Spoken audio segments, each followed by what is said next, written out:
Le dispositif se déclenche en quelques secondes. Donc là, je vais ouvrir la porte. Un détecteur de mouvement a repéré l'intrus. Presque immédiatement, un épais brouillard envahit la pièce. Et donc, comme vous le voyez, impossible pour l'intrus de pénétrer dans le logement. Il est complètement bloqué à l'intérieur et il n'a qu'une seule solution, c'est faire demi-tour et quitter les lieux.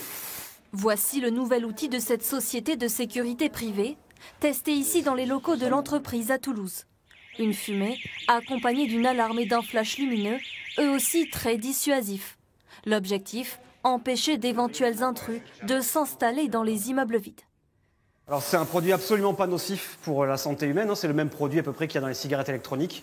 Aucun risque d'incendie, aucun risque d'asphyxie, aucun risque d'empoisonnement. C'est un produit qui a juste pour vocation de priver l'intrus de ses repères en fait, dans le logement que l'on doit protéger.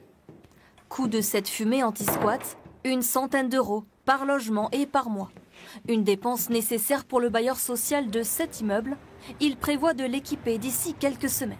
Je ne crois pas qu'il y ait de meilleure raison de dépenser de l'argent que d'assurer la tranquillité résidentielle de nos locataires, de nos habitants et d'assumer notre responsabilité de bailleur pour protéger de phénomènes qui sont des phénomènes délinquants.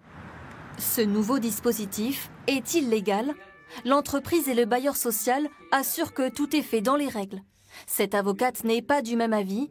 Elle assure que la responsabilité des bailleurs pourrait être engagée si l'intrus est blessé par le dispositif. Ils ont le droit de protéger leurs biens. En revanche, il y a des limites à ce droit. Et pour moi, la limite, là, elle est clairement franchie par le fait qu'on pourrait qualifier ça de violence volontaire, qui serait d'ailleurs pénalement répréhensible. C'est une infraction qui est passible d'une peine de prison. Le brouillard anti-intrusion est déjà installé depuis 2 mois dans 2 immeubles vides de Toulouse. Selon l'entreprise de sécurité, aucun squatteur n'a osé s'en approcher.